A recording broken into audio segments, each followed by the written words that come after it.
Então, já está gravando, tá? É uma aula, é a segunda aula sobre neurociência.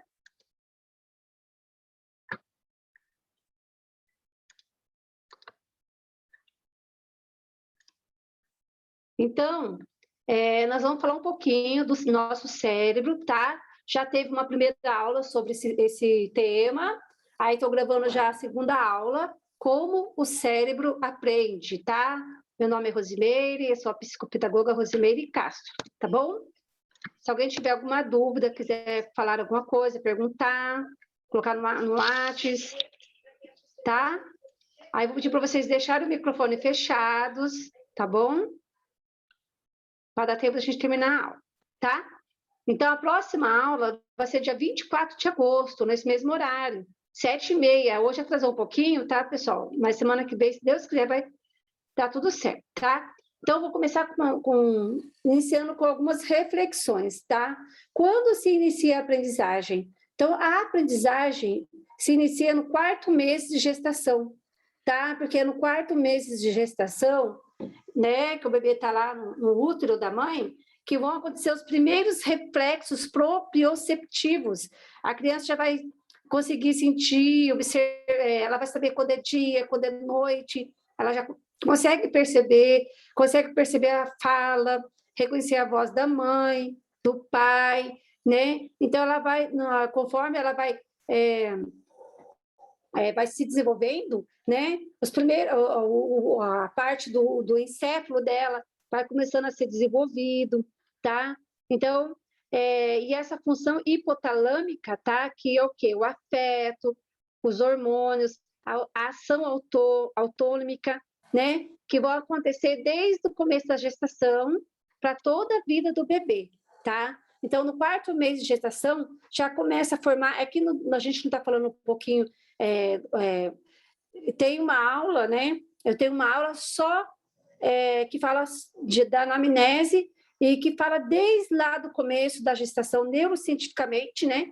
Desde a concepção até os primeiros anos de vida do bebê, tá? Se vocês, por acaso, tiverem interesse nessa aula, aí seria uma outra aula específica, só para esse assunto, tá bom? Então, aqui, então, a aprendizagem, tá? Ela é um processo... Gente, só um pouquinho, peraí.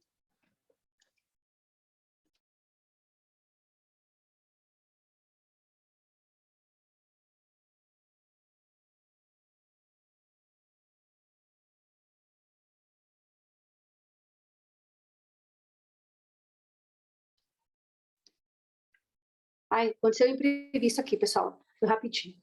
Então, a aprendizagem é um processo que se faz no cérebro, né? No cérebro, que se traduz por uma modificação funcional ou de conduta que permite uma melhor adaptação do indivíduo a seu meio e depende de quais fatores, né, gente? Quem assistiu o documentário A Maçã, né? Então, a aprendizagem, ela se dá em vários fatores, que é o genético, são os fatores genéticos, tá? Geneticamente, né? Foi tudo bem com essa criança, né? Na hora da formação, na hora do encontro ali, né? Do espermatozoide do homem com o da mulher, com o óvulo da mulher. Então, como que foi, né? Essa parte genética, neurológica também, né? A parte neurológica vai se formando junto ali com essa parte genética, conforme o bebê vai, depois da concepção, conforme o bebê vai crescendo, né? Então, essa parte neurológica também vai se formando, tá? Então, depende também dos fatores psicológicos, educacionais e sociais. São os principais fatores, tá? Na qual a aprendizagem, ela acontece, né? Então, por exemplo, a criança, como eu falo em todas as minhas aulas, a criança, ela não nasce pronta, ela não nasce sabendo, é diferente dos animais, né? Quando nasce um patinho, por exemplo, o patinho já sai nadando, certo? Nasce um bezerrinho, ele já um cavalinho, ele já sai, já fica em pé, já sai andando, né? Já procura a mãe para tomar o seu primeiro leite, né? Então, a genética do ser humano é bastante diferente da genética dos animais. Os animais já nasceram prontos, tá, geneticamente, para se virarem sozinhos, né? Conforme eles nascem, eles já conseguem se virando.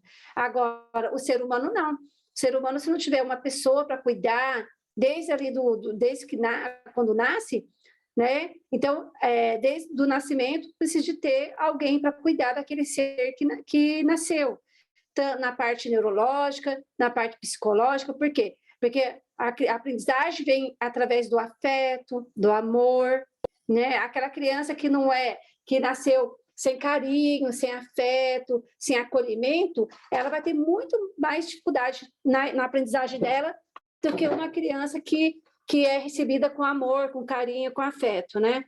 Então, a parte educacional. Então, é na escola que vem os primeiros saberes das crianças. A criança, ela tem toda aquele incentivo em casa dos pais, na parte da oralidade. A criança que fala corretamente, tá? Desde as primeiras falas dela, ela começa a falar e os pais vão ensinando a formar as frases, aí começa a formar já, né, a sintaxe ali na fala da criança, a criança vai falando, né, conforme a criança vai falando, ela já sabe. Na língua portuguesa, nós falamos primeiro, né, o substantivo, depois o verbo, né, o pronome, né, verbo, depois vem substantivo. Então, isso vai formando ali no cérebro, na fala da criança, certo? Então, os aspectos educacionais, a criança chega na escola, essa criança que foi estimulada, tá? Ali, até os 4 anos de vida dela foi estimulada no ambiente que ela vive, na escola ela vai ser uma criança bem melhor, né? Vai aprender muito mais rápido do que aquela criança que não foi tão estimulada no meio ambiente. E é na escola que a criança vai aprender a ler, a escrever, né, a aprender os cálculos matemáticos, e geralmente os pais acabam não ensinando em casa. Esses saberes acabam vindo mesmo do ambiente escolar, né? E aí, os estudos da neurociência ajudam o quê? O neuropsicopedagogo, o psicopedagogo, o professor, a compreender a complexidade do funcionamento cerebral e as articulações entre o cérebro e o comportamento, né? Então, por isso que a gente tem que observar muito o comportamento da criança quando a criança chega lá na clínica, né? Então, nós estudamos as modalidades de aprendizagem, que é um assunto muito importante, certo? Nós estudamos as modalidades de aprendizagem e para você saber se essa criança é hipoassimilativa, hiperassimilativa, hipoacomodativa, hipoassimilativa. Então, nós observando o comportamento dessa criança, a gente vai saber, né? Vamos saber qual que é a modalidade de aprendizagem dessa criança, para saber como trabalhar com essa criança, tá? Então, o cérebro e a aprendizagem, a neurociência, estão intrinsecamente ligados, tá? Então, hoje, é muito importante estudarmos essa parte da aprendizagem, né? Junto com a neurociência, tá? Porque estão ligados no que se refere à aprendizagem, tá? Então, eu gosto muito de assistir os vídeos da Marta Helvas, né? Eu tenho até um livro dela, tá? Que fala da neurociência e aprendizagem, certo? Então, por quê? Quando nós observarmos melhor como funciona o cérebro, o nosso cérebro, né? Os lobos cerebrais, você já consegue perceber também lá na clínica ou na sala de aula onde que está a dificuldade dessa criança, o que precisa ser estimulado, né? Qual região do cérebro essa criança precisa ser estimulada, tá? Então, é como o cérebro responde o quê? Aos estímulos ensinados por meio do encaminhamento de saberes e ações pelo educador, tá? Utilizando a neurociência pedagógica e abordando a neurobiologia e a multidisciplinaridade sobre a complexidade cerebral em sala de aula. Então, assim, quando o professor, o psicopedagogo, né, o neuropsicopedagogo começa a estudar sobre o cérebro, tá? Ele vai conseguir, por exemplo, você vai dar um teste, né? A criança não vai bem naquele teste, aquele teste quantitativo, né? Os testes quantitativos, ele já tem um score. né? Então, você consegue perceber aonde que está a dificuldade dessa criança relacionada com aquele teste que ela não foi bem, tá? Então, por isso que é muito importante estudar bem o teste antes de aplicar, né? Então, dessa forma, o cérebro se torna um mediador importante do conhecimento entre o professor, pais e educadores, em um reconhecimento das potencialidades e dificuldades do aprender.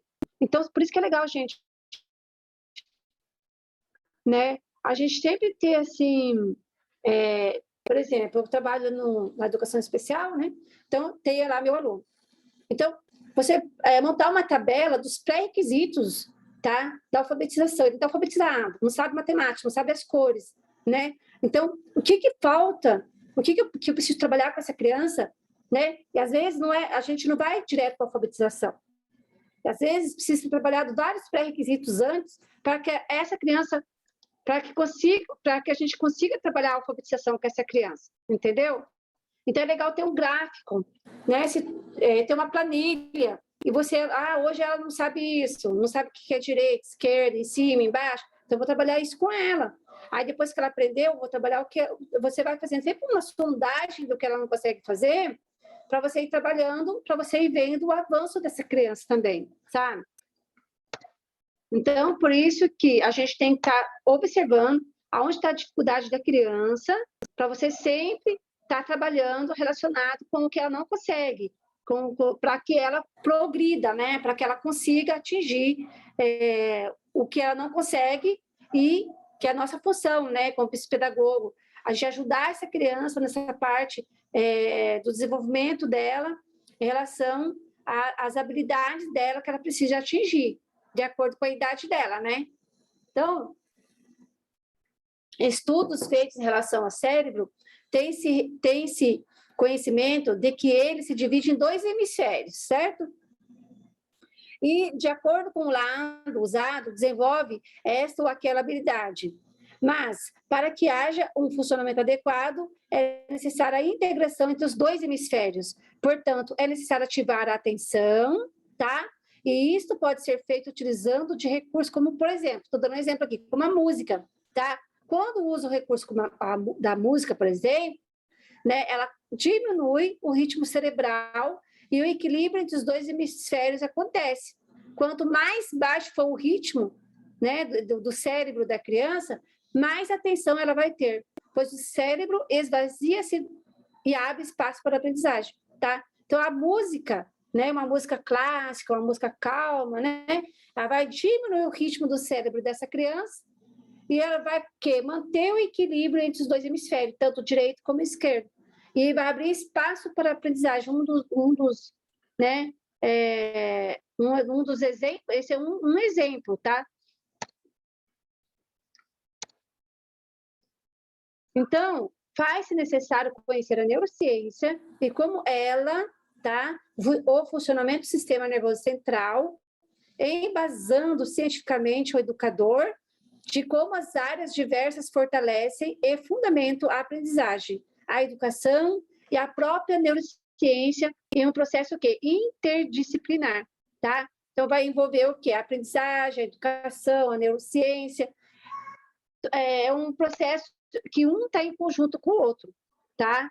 Então, experiências feitas com ratos e outros animais em relação às suas aprendizagens mostram que estímulos, o condicionamento, as oportunidades desencadeiam reações e auxiliam no entendimento do funcionamento do cérebro em seus hemisférios e lóbulos, tá? Que a gente vai estar falando um pouquinho de cada hemisfério cerebral, tá? Então, para que o cérebro aprenda, são necessárias em um ambiente, tá? Então, vai ser muito difícil, gente, uma sala de aula, por exemplo. Uma sala de aula onde tem muita bagunça, onde as crianças conversam muito, onde o professor não põe limite naquela sala, né? Com as crianças. O cérebro vai ter uma dificuldade de aprender. Para que venha acontecer a aprendizagem no nosso cérebro, precisa de um ambiente calmo, acolhedor, tá?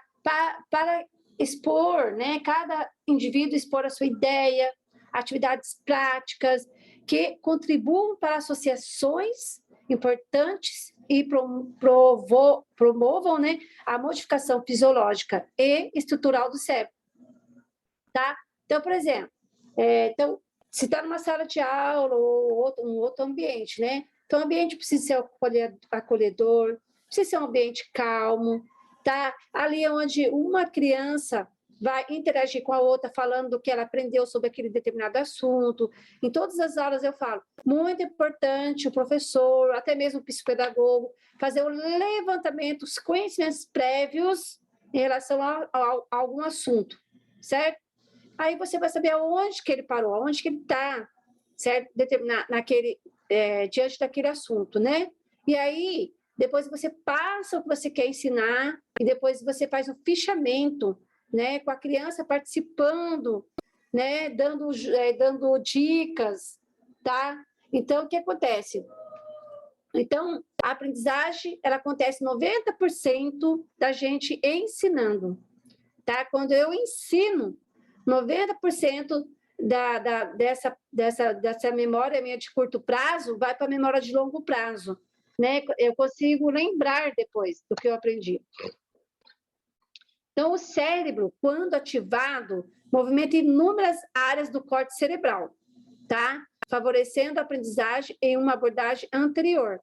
Então, o cérebro responde positivamente aos estímulos visuais, dramatúrgicos e musicais, tá? E promove o que? Essas expressões, motivos educandos a uma resposta.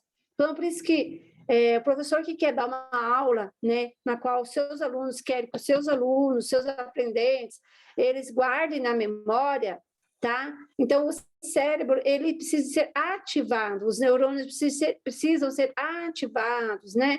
Então, se você dá lá uma aula, vamos fazer um fichamento dessa aula com um rap, né, com uma poesia, certo? Então, a criança, o cérebro, nesse momento, ele vai acontecer o quê? Uma estimulação.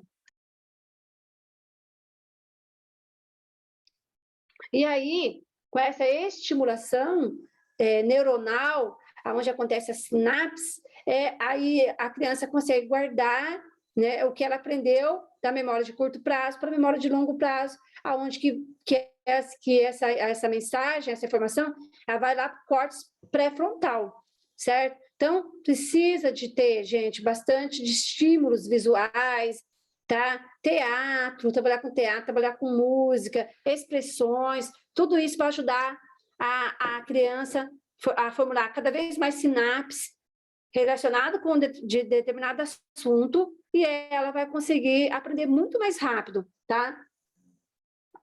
Se vocês observarem os cursinhos preparatórios para medicina, esses cursinhos da Unesp, da USP, né? Então, eles ensinam muito as crianças usando músicas, usando acróstico, músicas, porque é a maneira da criança guardar na memória a aprendizagem, tá? Então, aprender por meio da experiência, tá? E dela, o adulto fazendo parte. Então, desde lá do prézinho, né? Desde quando a criança entra na escola, é muito importante a criança aprender com experiência. E o adulto, geralmente, sempre vai fazer parte da vida da criança, né? Que é o professor ali, que está ali do lado daqueles alunos, tá? Então, fortalece o quê? Ações posteriores, pois estarão melhor preparados para tomar decisões. A experiência já não será nova, sendo respaldada pelos fatos vividos, assim a estimulação da dopamina é ativada e os envolvidos encontrarão prazer em agir, tá vendo? Então, a dopamina, quando ela é ativada no nosso cérebro, onde a gente consegue sentir aquela parte da experiência, né? Então, aprender com experiência é muito importante, tá? Por isso que eu falo, colocar a criança para produzir um texto, né? Pode ser até oralmente do que ela leu, ela consegue tá conseguindo usar das experiências, né? Ela fazer um teatro, criar uma história em quadrinhos, tá? Tantas técnicas diferentes que a gente pode usar para que a criança possa ser estimulada, tá? Para que os neurônios possam ser estimulados, né? Então, para o trabalho de intervenção e estimulação, cognitiva, o psicopedagogo, o neuropsicopedagogo, o educador, desenvolve ou cria, né? A gente sempre está em busca do quê? Um exemplo desse é o POPT, né, gente? Quantas ideias criativas os psicólogos, educadores estão tentando encontrar com a utilização desse POPT, né? Então, nós criamos jogos não competitivos e competitivos, brincadeiras variadas, verbais e não verbais, proporcionando aos indivíduos com dificuldades de aprendizagem outras formas de aprender e compreender, tá? Então, por exemplo, o POPT, por exemplo, você pode ensinar a criança a somar, a multiplicar, a dividir, tá? Então, tem vários recursos que você pode usar com o jogo para que a criança venha aprender, certo? Então, basta usar o quê? A criatividade, né? Então, estudos apontam que, enquanto a neurociência constitui-se como a ciência do cérebro, a educação configura-se como a ciência do ensino e aprendizagem. Hoje em dia, não dá mais para ter uma educação sem ser voltada para a parte da neurociência, tá? Não dá mais para ter uma aula só lousa giz, né? Só data show e projetor, né? Certo? E substituindo o quadro branco, certo? Então, não dá mais. Hoje, todos que estudam essa parte da neurociência, nós precisamos de usar a criatividade. O que eu posso atingir no cérebro do meu aluno? Como que eu posso desenvolver a sinapse dessa criança, a atenção dessa criança, porque sem atenção não tem aprendizagem, sabiam disso? Para que haja aprendizagem, precisa de haver atenção, tá?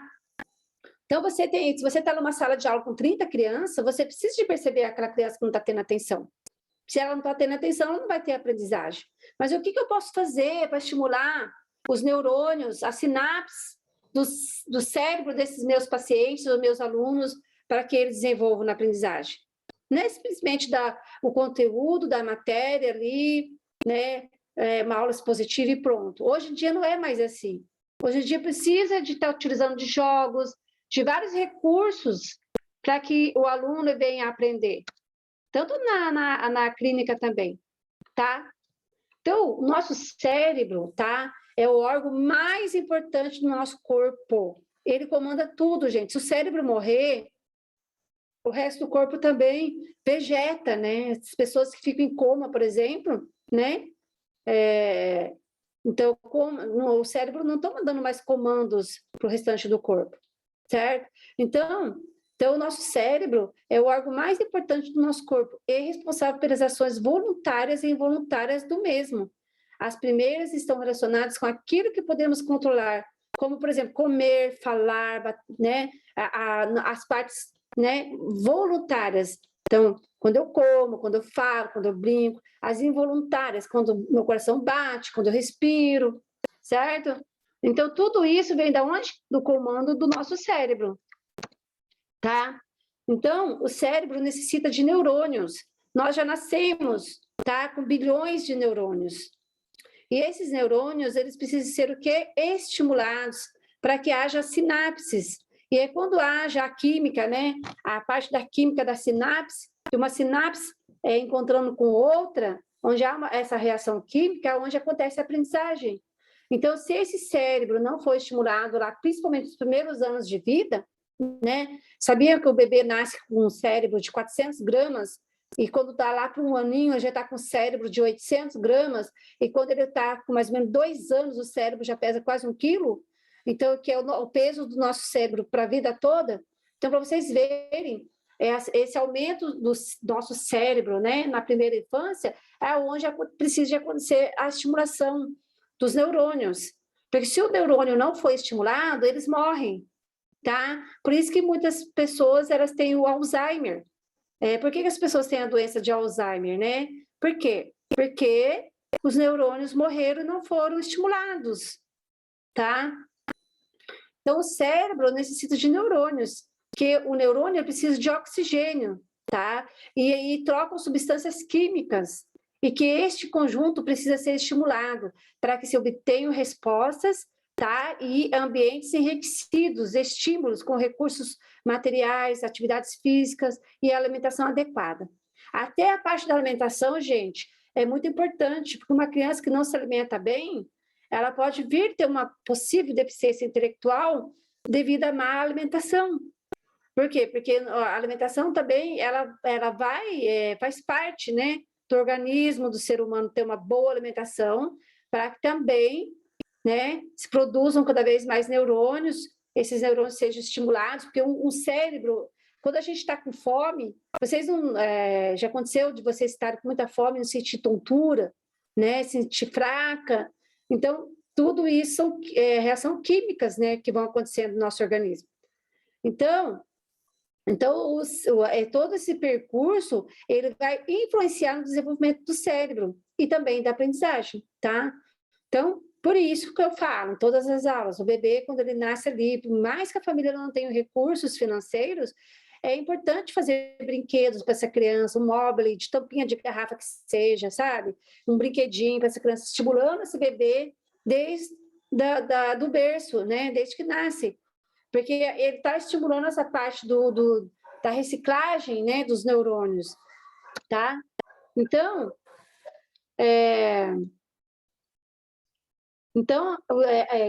há uma relação de proximidade da medida em que o cérebro tem significância no processo de aprendizagem do indivíduo.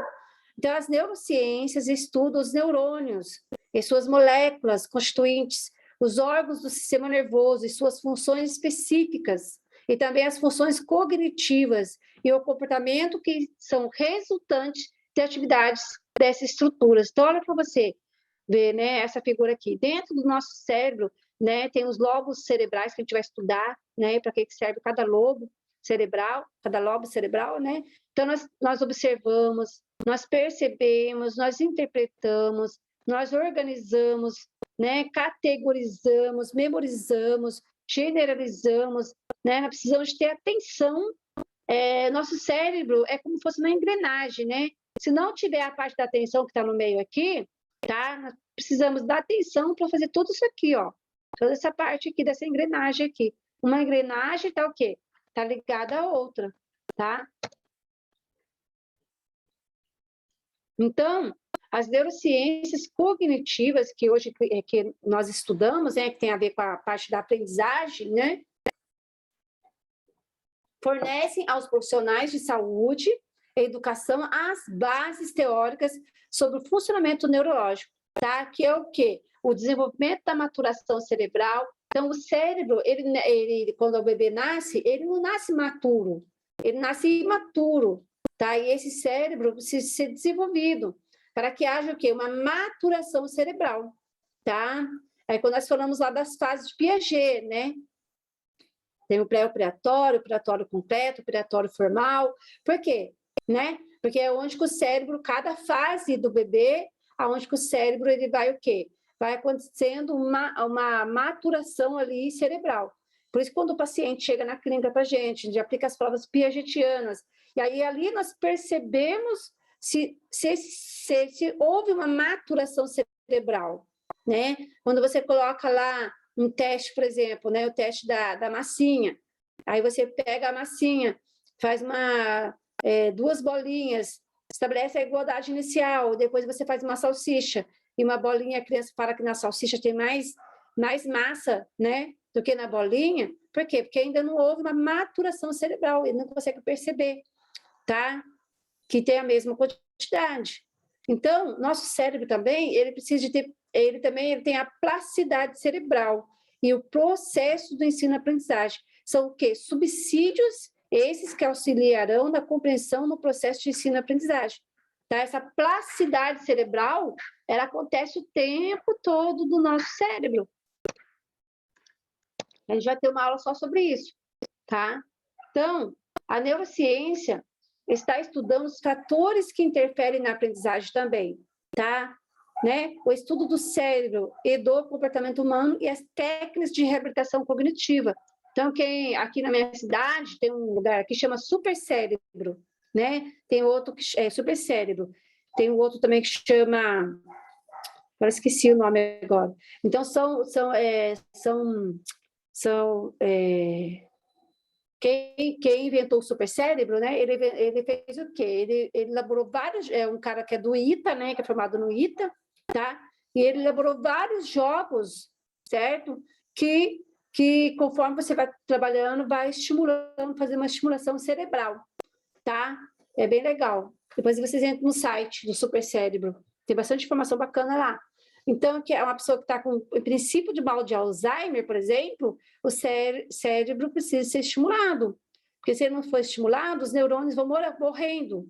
E quando os neurônios vão morrendo, vão nascendo outros neurônios, tá, gente? Os neurônios, eles vão nascendo pela vida inteira. Só que o boom dos neurônios é na primeira infância, tá? Depois, conforme aqueles neurônios que não são estimulados, que não fazem a sinapse, eles vão morrendo. E vão nascendo outros neurônios. Se esses outros neurônios que vão nascendo não vão sendo estimulados, vão morrendo também, tá?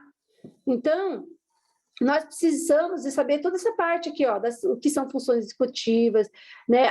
Nosso cérebro, ele tá tudo,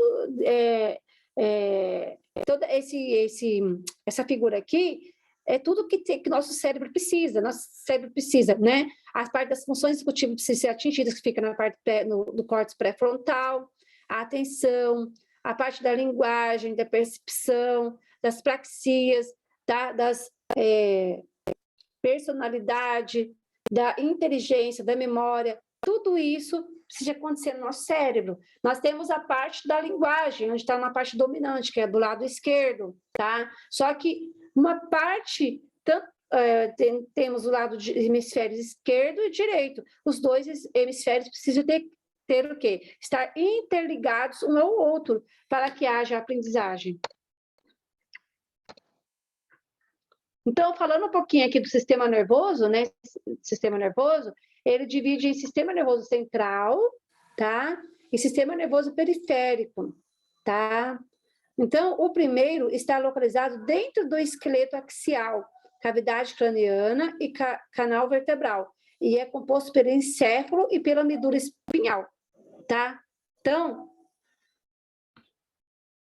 nós temos aqui a parte do encéfalo, né? Dentro da parte do encéfalo, que é o nosso, né? Que a gente acha que essa parte dura, que é o cérebro, não. Essa parte dura, né, craniana que nós temos, é chamado de encéfalo. E dentro do encéfalo, nós temos o cérebro, o cerebelo e o tronco encefálico, tá? E depois aqui embaixo a medula espinhal. Então, essa parte de cima aqui é o sistema nervoso central, onde comanda todas as partes do nosso corpo. E a parte de baixo é o sistema nervoso periférico. Tá? Então, o sistema nervoso central, né? Tá? Tem aqui uma figurinha aqui. Ele é comandado pelo encéfalo. Quais são as partes do sistema nervoso central, né? É o encéfalo, tá? E a medula espinhal. Dessa parte craniana da nossa cabeça todinha aqui, é chamada de encéfalo. E dentro do encéfalo, onde temos o nosso cérebro, onde tem, né, cada parte do cérebro. Aí a medula espinhal, né? A medula espinhal, ela transporta a informação motora, que abastece os músculos voluntários. Assim, participa diretamente do controle do movimento corporal. Tá? Então, uma pessoa que sofre um acidente e se acontecer uma ruptura em uma das partes da medula espinhal, é onde que não manda mais o comando daqui dos movimentos motores para o cérebro, tá? Desempenha um papel direto na regulação das funções viscerais e atua como condutor para o fluxo longitudinal de informação para o encéfalo, tá? Então, se eu mexer com as pontas do dedo, a minha medula espinhal está mandando comando para o cérebro para eu mexer com as minhas pontas dos dedos. É bem automático, né? Uma coisa muito rápida. É questões de milhões de milésimos de segundos, tá? Então, a medula espinhal é a parte caudal do sistema nervoso central. Estende-se desde a base do crânio até a primeira vértebra lombar. Em um corte transversal, podemos ver que a medula é constituída por dois tipos de tecido. Tá? A substância cinzenta, que é denominada pelos corpos celulares, são os neurônios, tá? E as substâncias brancas, que consiste principalmente em axônios. e nos revestimentos gordurosos que os cercam. A medula espinhal também desempenha um papel importante no processamento inicial dessas informações. Também contém os tratos somáticos, motores, que suprem os músculos esqueléticos, bem como eferências viscerais para as vísceras e os músculos lisos e as glândulas, tá? Segundo Krebs, a medula espinhal recebe informações sensoriais dos membros do tronco e de muitos órgãos internos, tá? Então, é onde também, através dos nervos, vai acontecendo toda essa informação sensorial, né? Da gente saber se está frio, se está quente, se está gelado, né? Se está morno. Toda essa parte sensorial, também, essa medula espinhal que vai comandar ali, tá? Agora, o sistema nervoso central, né? Aí, o que a gente tem dentro do encéfalo? Tem um desenho aqui também, né?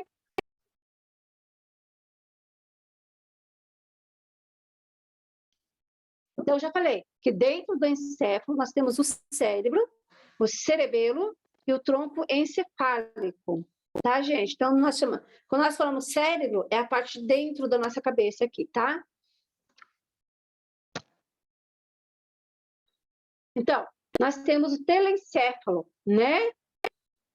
Telencéfalo, que fica dentro do cérebro, tá? O telencéfalo é composto de um cérebro maciço, dividido em 2 hemisférios cerebrais, que é o direito e o esquerdo, tá? Quando é aquela imagem do cérebro sendo dividido em 2 partes, tá? Nós temos o diencéfalo. O diencéfalo é único e mediano, sendo encoberto pelo telencéfalo. É dividido em tálamo, hipotálamo, epitálamo e subtálamo, tá? Os tálamos são 2 massas volumosas de substância cinzenta, de forma ovoide, dispostas uma de cada lado na porção látero-dorsal do diencéfalo, tá? Tem um desenho aqui, ó, onde tem o desenho do tálamo. Aí tem o tálamo direito e o tálamo esquerdo, né? Exceto o sentido do olfato. Agora, para que serve o tálamo, tá? Ele recebe quase todas as informações sensoriais, antes que elas cheguem ao córtex, tá? Onde chega lá na parte cerebral. Ele, tá? Desempenha um papel fundamental no processamento de informações cognitivas, emocionais, superiores e na regulação da atividade cortical. O tálamo parece desempenhar o papel da atenção também, tá? Então, se uma criança está com uma dificuldade na atenção, pode ser que ela tenha algum probleminha nessa parte do tálamo. E é onde que recebe as informações sensoriais, tá? As vias sensoriais são formadas por neurônios e suas fibras nervosas, ao longo das quais a informação sensorial é conduzida dos receptores até as áreas centrais dos respectivos sistemas sensorial. Cada receptor está associado a uma cadeia de neurônios específicos, tá? Nós temos os neurônios da leitura, nós temos os neurônios sensoriais, os neurônios da fala, né? A parte do nosso olho, nós temos os neurônios que tem a ver com a parte do lobo occipital. Então, cada tipo de neurônio, o neurônio ele é quê? É uma célula, né? Ele funciona como um receptor, tá? Para mandar as informações, e é onde acontece ali a parte da sinapse também. Então, aí nos tálamos, né, nós temos as ordens, né? Nós temos ali a terminação sensitiva, o local de transdução do estímulo sensorial. Depois nós temos a primeira ordem, que conduz o impulso para o sistema nervoso central. Depois para a espinha, para a medula espinhal, o tronco. Depois para a parte sensorial, tá? E depois para o corte sensorial, representação somatotópica. Então, essa informação sensorial, né, ela vai passando por ordens, né? Desde na qual tem a terminação sensitiva, tá? Onde é o local de transdução do estímulo sensorial, vai passando ali para a primeira ordem, segunda ordem, terceira ordem, até chegar no corte sensorial para mandar as informações para o restante do nosso corpo, tá? Então, uma lesão, por isquemia, infecções ou traumas no núcleo ventral posterolateral do tálamo, que é a confecção talâmica para as vias que conduzem à sensibilidade tátil, térmica e dolorosa e profunda, consciente, produz uma série de sinais e sintomas interpretados como síndrome talâmica de Dejerine-Roussy. Então, assim, a pessoa que não sente dor, a pessoa, né? Então, qualquer lesão nessa parte do tálamo, tá? Ela vai ter o quê? Né? Uma lesão por isquemia, né? Ou infecção, ou trauma, né? Nessa região do tálamo, a criança vai ter dificuldade nessa sensibilidade tátil, nessa sensibilidade térmica, na dor, tá? Então, essa região certamente foi afetada, né? Essa síndrome ali, né, que eu nunca vi falar dessa síndrome, né, ela manifesta como uma anestesia para todas as formas de sensibilidade do hemicorpo contralateral à área lesada. Então, o que acontece? Ela vai deixar de receber essas informações sensoriais, tá? Então, ocorre dor talâmica intensa, de difícil controle, pode perder a capacidade de conhecer pela percepção tátil, a natureza, a forma e propriedade física dos objetos. Essa doença chama estereognosia, ataxia e tremor contralateral, hemianopsia homônima, lesão que compromete os núcleos do tálamo, hemiplegia contralateral com déficit motor discreto. Olha quanta coisa, né, gente? Que pode acontecer com uma criança se ela tiver algum problema na região do tálamo. Ela pode ter a estereognosia, a hemianopsia, tá? Hemiplegia, tá? Qualquer um desses problemas aqui. Aí, agora, vamos falar um pouquinho do hipotálamo, tá? O hipotálamo é a área relativamente pequena do diencéfalo, localizada abaixo do tálamo, e é responsável por funções relacionadas principalmente com o controle da atividade visceral. É a parte do hipotálamo, tá? O hipotálamo desempenha um papel fundamental na coordenação e integra funções endócrinas, autonômicas e homeostáticas, tá? Então, o hipotálamo que comanda as funções endócrinas do nosso organismo, tá? O hipotálamo é responsável por regular as funções vitais, né? O coração, batimentos do coração, né? A pressão, a temperatura corporal, os ritmos, tá? A pressão sanguínea, o nível de glicose, e para esses fins impele o organismo por meio de impulsos fundamentais como sede, fome, agressão e sensualidade. Então, todas essas funções, elas vão estar onde? No hipotálamo. Então, se alguma criança tiver qualquer dificuldade relacionada com esses problemas aqui, está relacionado com o hipotálamo. Lesões no hipotálamo, tá, conduzem à afagia. O que é a afagia? A impossibilidade de deglutir e inanição do apetite. E lesões bilaterais das áreas ventromediais do hipotálamo lateral corresponde ao centro da fome e o medial ao da saciedade. Então, a pessoa, gente, que não quer comer de jeito nenhum, né? Que não tem fome, tá?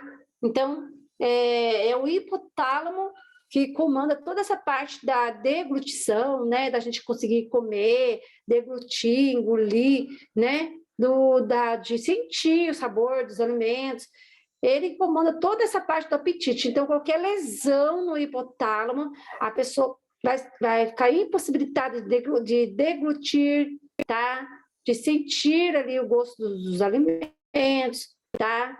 Então, é uma coisa muito séria, né, gente? Então, o hipotálamo que vai corresponder ao nosso centro da fome, tá?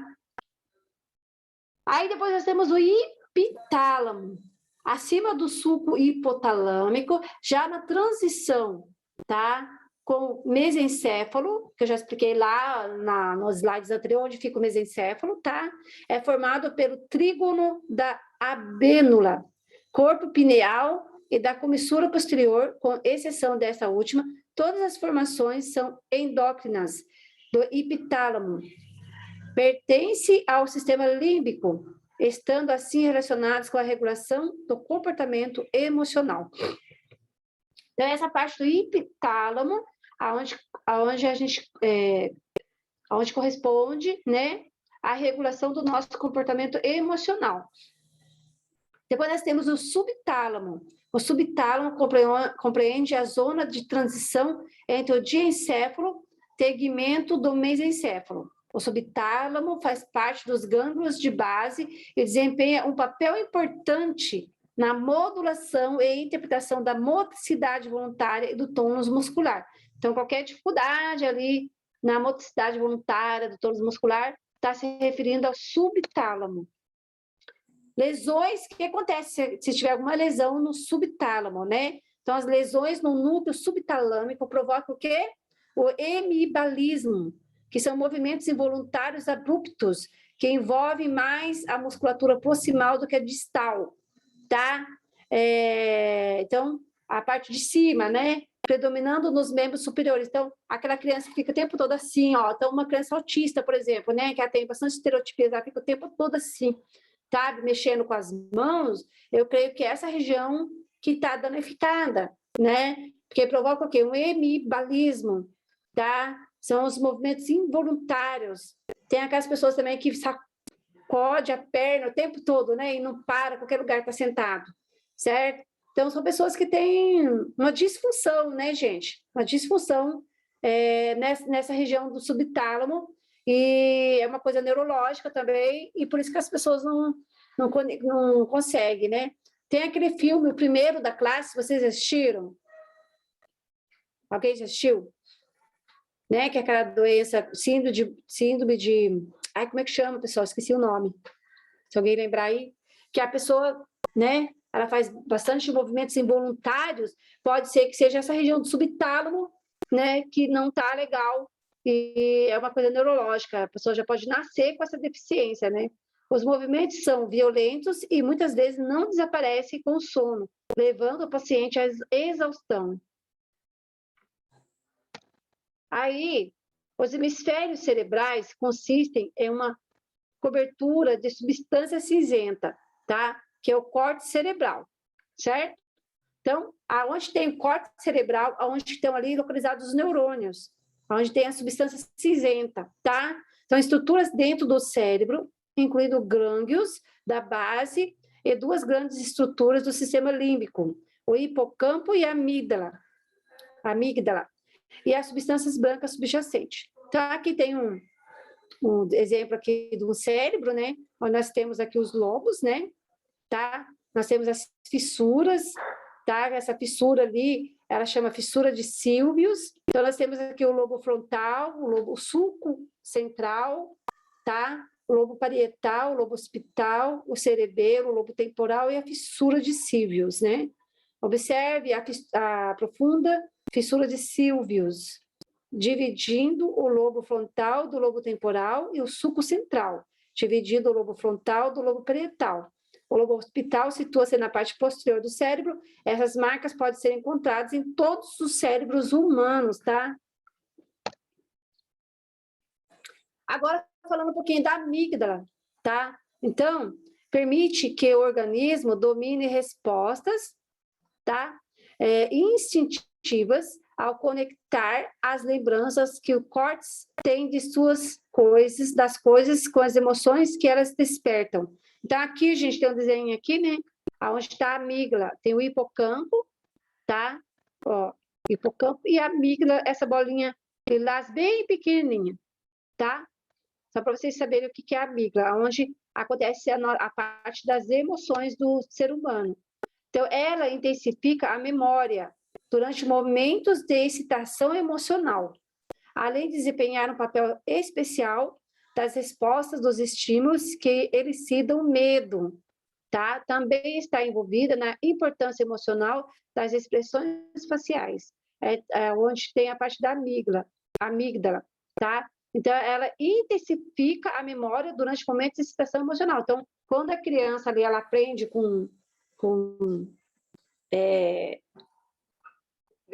aprende de uma maneira divertida, né? Então, ela vai intensificar essa região aqui. A memória dela vai intensificar, né? Quando a criança aprende através do lúdico, através de brincadeiras, tá? Depois nós temos o tronco encefálico. No tronco encefálico, nós temos o mesencéfalo, a ponte e o bulbo, tá? O tronco encefálico, tá? Ó, tá aqui dividido aqui, ó, mesencéfalo, ponte e bulbo. O tronco encefálico, ou tronco cerebral, localiza-se entre a medula e o diencéfalo, ventralmente ao cerebelo. Participa do sistema nervoso central, segmentar, e nele faz a conexão, tá? De 10 a 12 pares de nervos cranianos, tá? Aí, está relacionado aos sentidos espaciais, aos processos vitais e a outras funções viscerais e somáticas, podendo ser modificadas por impulsos, e as funções viscerais e somáticas podendo ser modificadas por impulsos recebidos pelos nervos cranianos, abaixo do cerebelo ou prosencéfalo, tá? Tudo onde acontece os comandos do tronco encefálico. Alguns aspectos da função autônoma são organizados no tronco encefálico, de modo que a salivação, controle da pressão sanguínea, respiração e canal e movimentos no canal alimentar são influenciados pelo sistema nervoso autônomo através dessa região, através do tronco encefálico. Essas influências partem do controle do vômito, por exemplo, e é constituído por 3 partes, pelo mesencéfalo, que é superiormente, bufo, inferiormente e ponte entre os ambos. O mesencéfalo localiza-se entre a ponte e o diencéfalo, do qual é separado por plano que liga os corpos mamilares à comissura posterior. Ele que controla muitas funções sensoriais e motoras, incluindo movimentos oculares e coordenação dos reflexos visuais e auditivos, aonde fica a parte do mesencéfalo, tá, gente? O bulbo, ou a medula oblonga, tem a forma de um tronco de cone, cuja extremidade menor continua caudamente com a medula espinhal. Possui diversos centros responsáveis por funções autonômicas vitais, como a digestão, a respiração e o controle da frequência cardíaca, no caso, a função do bulbo, tá? Depois nós temos a ponte. A ponte é a parte do tronco encefálico interposta entre o bulbo e o mesencéfalo. Apresenta um papel fundamental na regulação e padrão e ritmo respiratório. Aí nós temos, por último, o cerebelo, tá? O cerebelo liga a medula e ao bulbo pelo pedúnculo cerebral inferior, e a ponte e ao mesencéfalo pelos pedúnculos cerebrais médio e superior, respectivamente. É um órgão essencialmente relacionado às funções motoras, como o equilíbrio, a coordenação, os movimentos, o tônus muscular. Um papel mais óbvio do cerebelo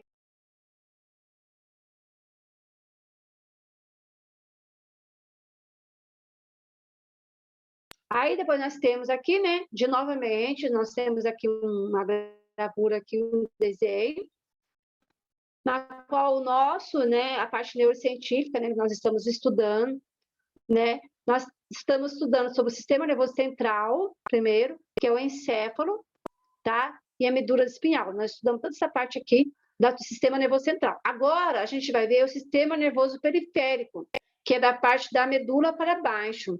Ó, nós temos os glândulos e os nervos, tá? Então, no sistema nervoso periférico, nós temos os nervos, os glândulos e as terminações nervosas, onde está repetindo aqui nessa imagem, tá? Então, os nervos, né? Nós temos 31 pares espinhais e 12 pares cranianos, tá? Os nervos são cordões esbranquiçados que unem o sistema nervoso central aos órgãos periféricos. Se a união ocorre com o encéfalo, temos os nervos cranianos. Se com a medula, temos os nervos espinhais. Conjunto de nervos cranianos e espinhais raquidianos forma o quê? Sistema nervoso periférico. Os nervos periféricos transportam inputs sensoriais ao sistema nervoso central, onde são processados. Este, por sua vez, envia estímulos motores aos músculos para a resposta motora apropriada. E input, que entra, tá? Então, Os nervos que levam as informações da periferia, que é de baixo aqui, né, ao corpo do sistema nervoso central, são chamados nervos sensoriais, aferentes ou sensitivos, tá? São formados por prolongamentos de neurônios, tá? Sensoriais. Então, toda essa parte dos nervos aí, nós temos os neurônios sensoriais, os nervos motores ou aferentes, feixe de axônios de neurônios motores, que são centrífugos, são aqueles que transmitem impulsos do sistema nervoso central para os músculos e glândulas. Temos ainda os nervos mistos, formados por axônios e neurônios sensoriais e por neurônios motores. As informações dos nervos periféricos entram pela parte dorsal sensorial da medula espinhal, enquanto as informações enviadas pelos nervos periféricos, as quais irão estimular as respostas motoras ao input sensorial, emergem da porção ventral da medula espinhal. Aí nós temos os gânglios, tá, gente? Ó, essa outra parte aqui do sistema nervoso periférico, tá? Então, nos gânglios, nós temos os gânglios sensitivos, onde são os gânglios espinhais e cranianos, e nós temos os gânglios autônomos, onde são os motores. Então, o sistema periférico, né, os gânglios da base participam na regulação do desempenho motor. O hipocampo participa em diversos aspectos do armazenamento das memórias, que eu falei lá atrás, né? E o núcleo da amigdaloide coordena as respostas autônomas, endócrinas e em conjunto com os estados emocionais. Os gânglios basais também podem desempenhar um papel na produção de ações não verbais e na compreensão dos comportamentos não verbais das outras pessoas. Depois nós temos as terminações nervosas. As terminações aferentes absorvem informações do meio ambiente e as transmitem para os cérebros, tá? Geralmente pela medula espinhal. E as aferentes é como se fosse, né, de fora para dentro, e eferentes de dentro para fora, né, as informações, tá? No encéfalo temos o cérebro, o cerebelo e o tronco encefálico, já falei para vocês, né? E dentro do tronco encefálico nós temos, tá, o mesencéfalo, a ponte e o bulbo. O segundo localiza-se no esqueleto apendicular, mas para fazer conexão ao sistema nervoso central, penetra no crânio e também no canal vertebral. É constituído por nervos espinhais e cranianos, gânglios e suas terminações nervosas. No encéfalo temos o cérebro, o cerebelo e o tronco encefálico, já falei também, tá? É a parte que fica dentro do encéfalo, tá? O cérebro fica dentro do encéfalo, tá? E aí, tá? Depois, nós temos o tronco encefálico, que tem o mesencéfalo, a ponte e o bulbo. O segundo localiza-se no esqueleto apendicular, mas para fazer conexão com o sistema nervoso central, penetra no crânio e também no canal vertebral. É constituído por nervos, que são os nervos tanto os espinhais como os cranianos, e os gânglios e suas terminações nervosas. Tá? Segundo Caixeta, a função do sistema nervoso periférico é conduzir informação de receptores distribuídos ao longo do corpo para o sistema nervoso central e conduzir informações de volta para os efetores. Por esse sistema, as sensações leves de toque, dor, temperatura são detectados na pele, onde acontece a pressão, a dor, a percepção de posição, são transmitidos do subcutâneo e tecidos profundos, e a dor é transmitida da víscera. O encéfalo, né? Então, no encéfalo, tá? Onde tem, já falei, né? Que dentro do encéfalo, onde nós temos o nosso cérebro, né? Que é a região do sistema nervoso central, localizado dentro do crânio neural, ocupa-se das funções corticais superiores exclusivas. Quais são? Onde acontece o nosso pensamento, a nossa linguagem, a nossa atenção, a criatividade, a aprendizagem, a memória e a experiência emocional. é responsável pelo controle da postura e movimentos, permite o aprendizado cognitivo, motor e outras formas das funções automáticas como a vigília, a marcha, as nossas funções, a frequência cardíaca, a pressão sanguínea, o temperamento corporal, tudo isso, né, são comandados lá para o nosso cérebro, que regula ou modula as funções endócrinas, viscerais e somáticas. No caso, o encéfalo é constituído pelo cérebro, tronco encefálico e cerebelo. O cerebelo, considerado a parte mais desenvolvida e mais importante do encéfalo, ocupa a maior parte da cavidade craniana, cerca de 80%. Bastante, né, pessoal?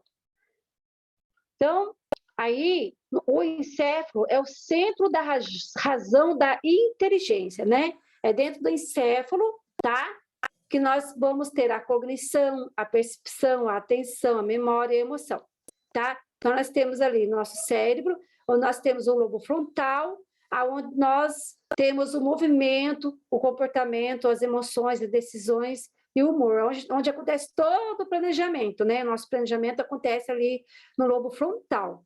Nós temos o lobo parietal, onde nós temos a parte do cálculo, sensações, tá? A parte sensorial, né? A escrita, a leitura também. E o lobo temporal, onde acontece a linguagem, a compreensão, a memória, a audição. Lobo occipital, a parte da visão. Cerebelo, a parte do equilíbrio, coordenação do controle dos movimentos finos, tá? Motricidade fina, fica ali na parte do cerebelo. E nós temos o sistema límbico, né? Então, os hemisférios cerebrais constituem uma cobertura de substância cinzenta, que é o córtex cerebral. Estruturas profundas dentro do cérebro, incluindo glândulos da base e duas grandes estruturas do sistema límbico, que é o hipocampo e a amígdala, e a substância branca subjacente, tá? Então, aqui nós temos a parte do nosso sistema límbico. O hipocampo, aqui o desenho onde fica o hipocampo, onde fica a amígdala, tá? Onde fica o bulbo. O córtex cerebral refere-se à camada externa dos hemisférios, né? Então, nós temos o hemisfério direito, hemisfério esquerdo, tá? O hemisfério esquerdo, e nós temos a parte do córtex cerebral. É uma camada bem fininha que envolve os hemisférios, onde nós temos os neurônios, tá? Então, os dois hemisférios são conectados por uma ponte maciça de milhões de axônios, chamado corpo caloso. Cada hemisfério tem 4 lobos, tá? Então, nós temos o lobo occipital, o lobo parietal, o temporal e o frontal. Agora, vamos estudar um pouquinho sobre cada lobo, tá, gente? Os gânglios da base participam da regulação do desempenho motor, que é o hipocampo, que participa em diversos aspectos do armazenamento das memórias. Então, é na parte do hipocampo que são armazenadas a nossa memória. Tá? Então, o córtex cerebral refere-se à camada mais externa dos hemisférios. Os dois hemisférios estão conectados por uma ponte maciça de milhões de axônios, chamado corpo caloso. Cada hemisfério tem 4 lobos, tá? Então, o lobo frontal. Nós temos o lobo frontal do lado direito e o lobo frontal do lado esquerdo, tá? Então, está relacionado ao planejamento das ações futuras e com o controle do movimento, que é essa parte do lobo frontal, tá? Então, uma criança que tem alguma dificuldade, né, de planejamento, tá? Controle do movimento, é nessa parte do cérebro que está afetada, tá?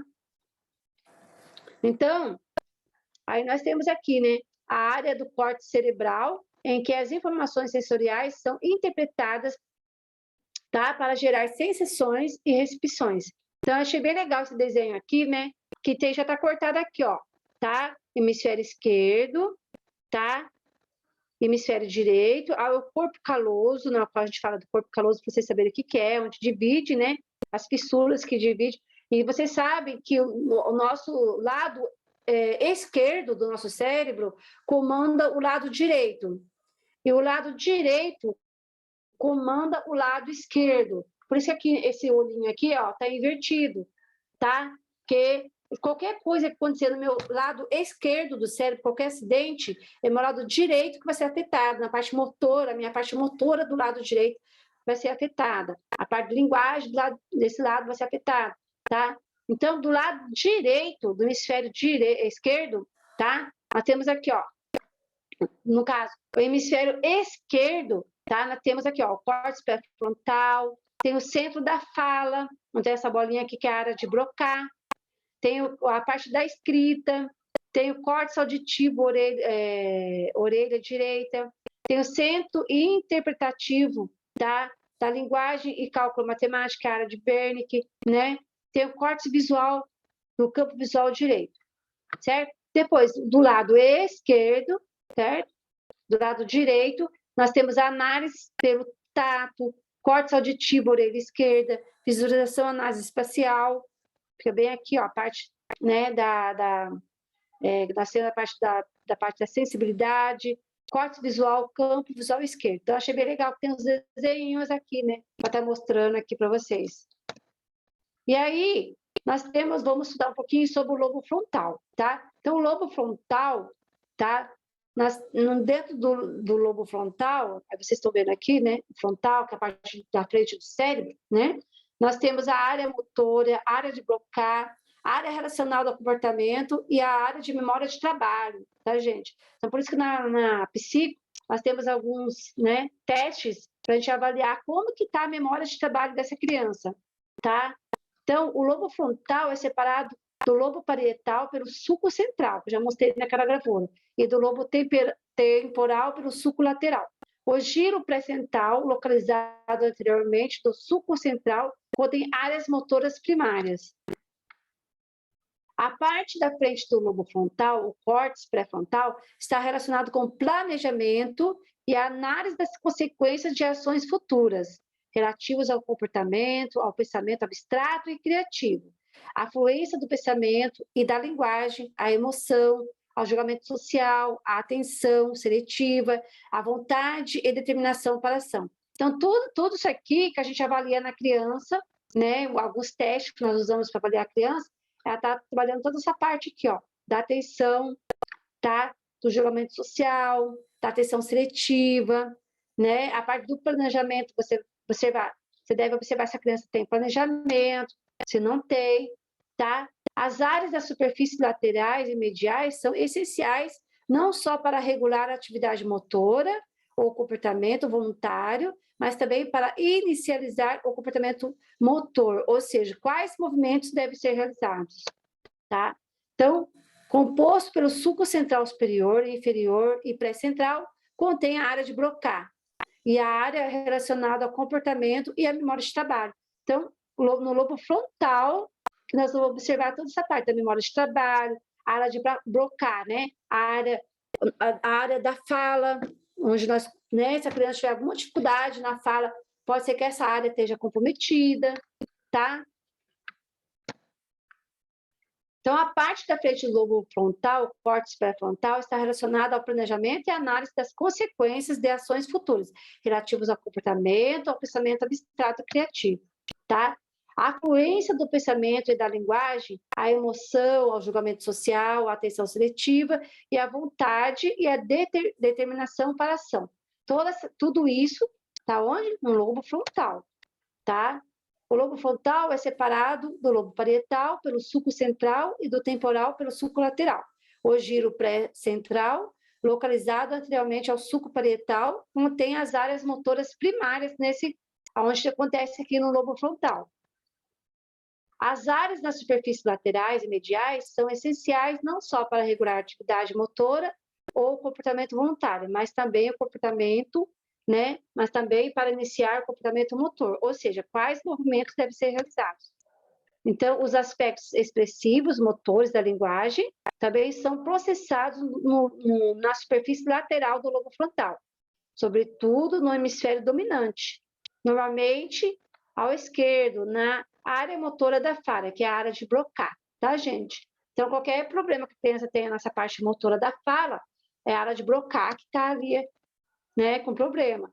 O córtex pré-frontal é indispensável para a atividade racional e dirigida.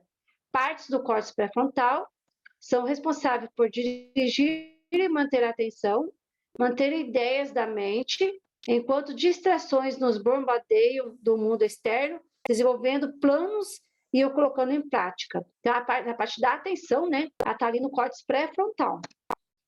O córtex pré-frontal é crítico para interpretar deixas sociais e se comportar de maneira apropriada.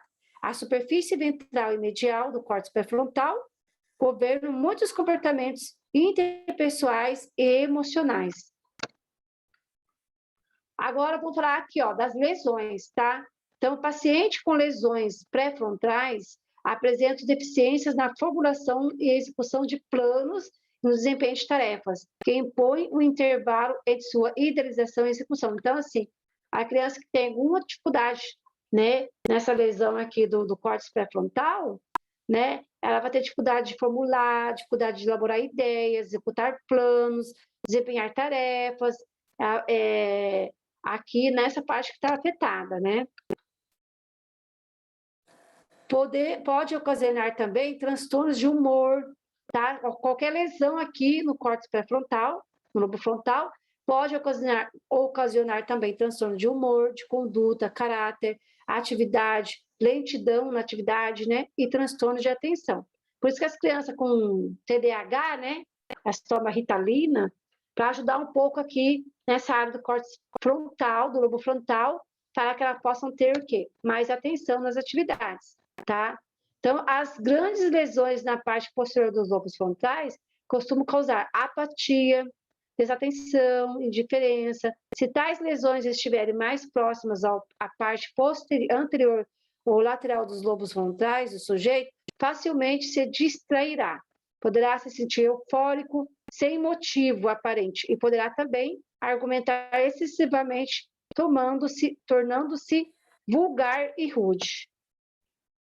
O sujeito poderá não ter consciência das consequências de suas atitudes e comportamento. Tá vendo? Tudo quando o paciente tem alguma lesão no lobo frontal. Agora a gente vai ver, gente, o lobo parietal, tá? Ó, vocês vão olhando aqui no desenho, tá? Aonde fica o lobo parietal? Aqui nessa parte, no meio da nossa cabeça, tá? Onde está roxinho aqui, ó. Então, o lobo parietal, onde nós desenvolvemos sensações tátil e imagem corporal, tá? Então, é a região do córtex cerebral que fica em frente aos lobos occipitais e atrás dos lobos frontais. E está relacionado com a sensação tátil e a imagem corporal. Então, qualquer, né, dificuldade nessa parte tátil é nessa região, tá? Esse lobo é importante para o sentido do tato e para a configuração espacial em um ambiente. Os aspectos receptivos ou sensoriais da linguagem também são processados nesse lobo, sobretudo no hemisfério dominante, o esquerdo, que se localiza na área de Wernicke, tá? Então, a parte da linguagem, gente, é toda é chamada de área de Wernicke, tá? Que eu já falei na aula passada, eu acho. E no lobo parietal, qualquer lesão, né, no lobo parietal, com frequência apresenta anormalidades da imagem corporal e da percepção das relações espaciais, tá? Então, qualquer problema que a criança tiver, né, em relação à percepção de relação espacial e no reconhecer a imagem, né, as imagens, ela está com algum problema no lobo parietal. A lesão do lobo parietal dominante tende a produzir afasia. O que é afasia? Distúrbio da linguagem. E agnosia, incapacidade de perceber objetos, apesar de as vias sensoriais funcionarem normalmente. Então, qualquer problema que ela tiver aqui no lobo parietal, ela pode ter afasia ou agnosia, tá? Ainda encontramos a incapacidade para nomear objeto, que se chama anomia, para recordar as palavras para a escrita, que se chama agrafia, problemas com a leitura, alexia, dificuldade de recordação de mão-olho, problemas com foco, atenção visual e problemas com discernimento entre esquerda e direita. Todo esse tipo de problemas aqui é a parte do lobo parietal que deve ter, tá ocasionando alguma lesão ali no lobo parietal, tá? Os estudos sobre os lobos parietais mostram que as áreas adjacentes aos lobos temporais estão relacionadas às habilidades matemáticas e da linguagem. Olha só, né? Pessoas com lesões maiores nos lobos parietais podem perder a capacidade de realizar tarefas sequenciais, apresentar problemas de problemas de consciência do sentido direita e esquerda, deixar de reconhecer partes do corpo ou do espaço, perder a capacidade de vestir-se, deixar de realizar tarefas comuns e apresentar confusão mental e delírios. Olha só, quanta coisa, né? Agora vamos ver aqui o lobo occipital, que é a parte da visão, que é a parte de trás, aqui onde está verdinho, bem clarinho. Então, no lobo occipital, está relacionado aonde? Com a visão. Os lobos occipitais estão localizados na parte inferior do cérebro e são responsáveis pela visão. Divide-se em área visual, primária e secundária.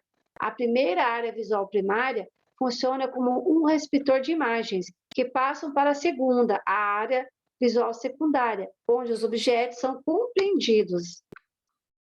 Há áreas especializadas em processar a visão da cor, do movimento, da distância e da profundidade, entre outros. Tudo isso aqui está onde? No lobo occipital. O lobo occipital está relacionado quase exclusivamente ao sentido da visão. Divide-se em múltiplas áreas visuais diferentes, sendo o maior no córtex visual primário.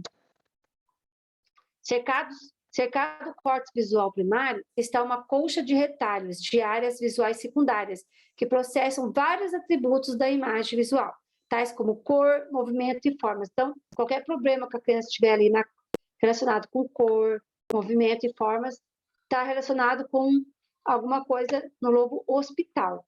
Então, o paciente com lesões no lobo occipital apresenta problemas com seus campos visuais, em localizar objetos, em reconhecer objetos, alucinações e dificuldades de ver coisas, são também sintomas. A causa mais comum dessa lesão é a falta de oxigênio, a hipoxia, mas também pode ocorrer por trauma, epilepsia, infecção, drogas e lesões nos lobos occipitais. Em relação às lesões dos lobos occipitais, temos a cegueira cortical, área visual primária, que é a perda bilateral da visão, com resposta pupilar normal e com exame ocular sem anormalidades. Agora nós temos aqui, ó, agnosia auditiva e visual, lobo parietal e occipital, né? Então, a agnosia visual e auditiva é o quê? Lesões nos lobos temporais e occipitais consiste na perda da capacidade de reconhecer pessoas, objetos, sons e formas. Então, nós chamamos de agnosia quando a pessoa não reconhece nem pessoas e nem formas, tá? Está associada a lesões nas áreas secundárias do lobo temporal, agnosia auditiva e no lobo occipital, agnosia visual. A alexia, área visual secundária, é um outro tipo de lesão da área occipital. Refere-se a uma disfunção em que o sujeito perde a capacidade de ler, tá? Geralmente vem acompanhada com a perda da habilidade da escrita, mesmo com pessoa entendendo a língua falada. Ele consegue entender tudo que eu falo, mas ele não consegue ler o que está escrito, sabe? Então, eu chamo isso aí, né, de alexia, tá? Então, agora nós estamos no lobo temporal, que é a parte da audição, do aprendizado, da memória e da emoção. Fica bem aqui, ó, tá? No desenho ali. Então, o lobo temporal está relacionado à audição, além dos aspectos de aprendizado, memória e emoção, tá? Então, surdez cortical é uma lesão auditiva primária, caracterizada pela perda da audição.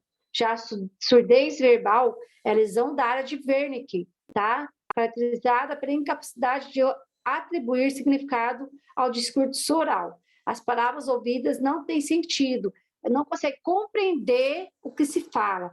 Então, é uma surdez verbal, tá? Na área de Wernicke. Os lobos temporais estão localizados nas partes mais laterais de cada hemisfério, e sua estrutura central é responsável pelo gerenciamento da memória. Então, é no lobo temporal onde nós temos o gerenciamento da nossa memória, tá?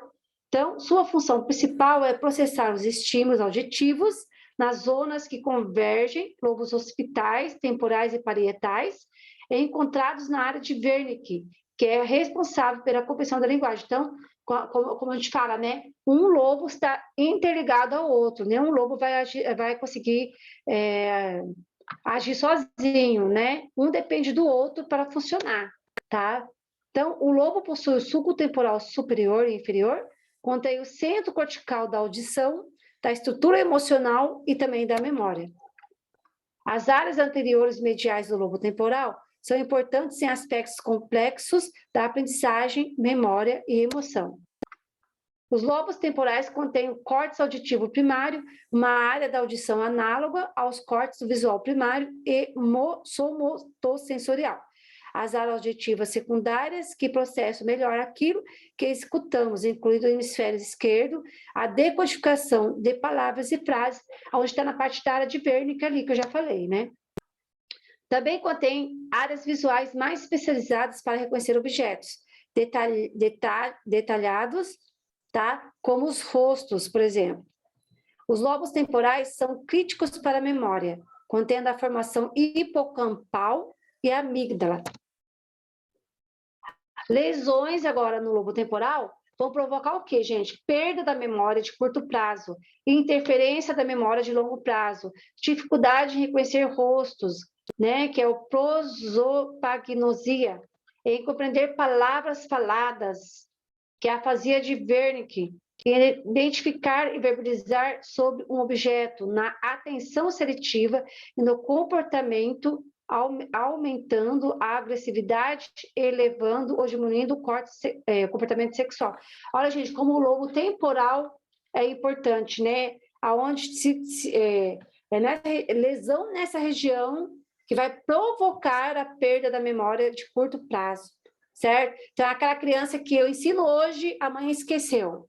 Eu ensino, esquece, ela não consegue guardar. A informação vai ficar sempre ali na memória de curto prazo e não vai para a memória de longo prazo, né? Então, lesões no lobo temporal direito tendem a afetar a memória dos sons e das formas do lobo temporal esquerdo. Ocorre interferência na compreensão da linguagem. Lembra que eu falei para vocês? O lado esquerdo comanda o lado direito comanda o lado esquerdo. Então, qualquer lesão aqui, né? No meu lado esquerdo é o lado direito que vai ser afetado, entendeu?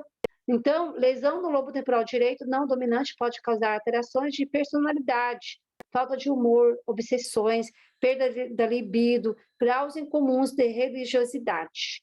Olha para você ver, né? Lobo temporal, gente, é muito importante, né? E aí, gente, nós vamos terminar a nossa aula de hoje, né? Já vai dar 20 para as 10. E na aula que vem a gente continua falando um pouco mais sobre essa parte da neurociência, tá? Senão vai ficar muito cansativo, ainda tem bastante slides depois desse outro, né? Para passar. E aí a próxima aula é dia 24. Dia 24 de